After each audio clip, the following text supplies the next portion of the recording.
বিসমিল্লাহির রহমানির রহিম। এটা একটা হাড়িভাঙ্গা জাতের আমের গাছ। অল্প জায়গায় যারা আম গাছ রোপণ করে ফল পেতে চান, এই হাড়িভাঙ্গা, ন্যাংরা, কিসা, আশিনা এগুলা কখনো রোপণ করা যাবে না। এখানে জায়গা সীমিত, ঘন ঘন গাছ লাগানো হয়েছে। এজন্য এই হাড়িভাঙ্গাকে আমি এখান থেকে সরিয়ে যেগুলো হাইব্রিড জাতের এগুলোর সাইন এখানে স্থাপন করে দেব। দেখতে থাকেন।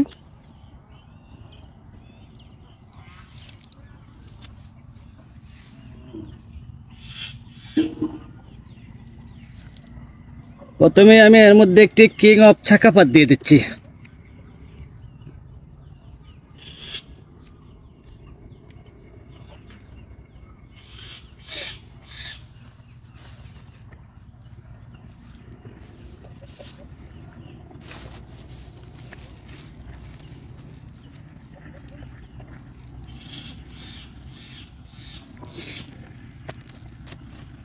অনেকে হয়তো মনে করতে পারেন যে এত বড় গাছটি কেটে দিলেন, হাড়িভাঙ্গা তো আম অনেক সুমিষ্ট, আপনি এটাকে কেন কেটে দিলেন? বা হাড়িভাঙ্গা আপনি রোপণ করেন আপনার বাড়ির আঙ্গিনায়, যদি খোলামেলা বড় জায়গা থাকে সেখানে আপনি রোপণ করতে পারেন। সময় নেবে বেশি, ফলন দিবে বয়স যখন বেশি হয় গাছের তখন। তো আমরা যাদের জায়গা স্বল্প, সেখানে যদি আমরা একটা হাড়িভাঙ্গা রোপণ করে 10টি গাছের জায়গা নষ্ট করে দিই তাহলে তো হবে না। এজন্য এটাকে আমি জাতটি পরিবর্তন করে হাইব্রিড জাতের, রঙিন জাতের মধ্যে সেরা একটা ভ্যারাইটি কিং অফ ছাকাপাত বসিয়ে দিলাম। এটাকে আমি কিং অফ ছাকাপাত দিয়েই করে দিব, 3টি একই জাতটি দিব।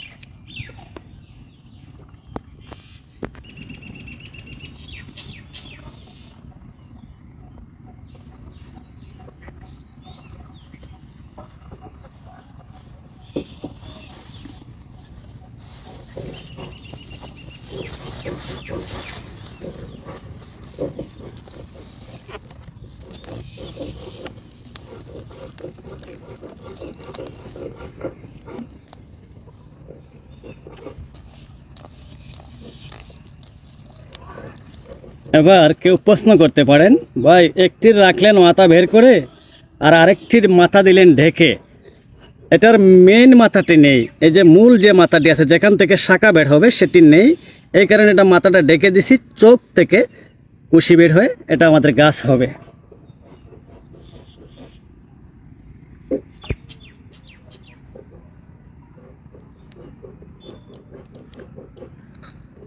কিং অফ ছাকাপাত প্রতিটি আমের ওজন 1 কেজি, 1 কেজির উপরে হয় থাকে।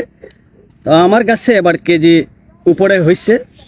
অনেকে দেখছি যে 1 কেজি 200 গ্রাম 300 গ্রাম পর্যন্ত দেখাচ্ছেন। রঙিনের মধ্যে সুঘ্রাণযুক্ত এই ভ্যারাইটিটি আপনার বাড়ির আঙ্গিনায় এই জাতের একটি গাছ রাখতে পারেন।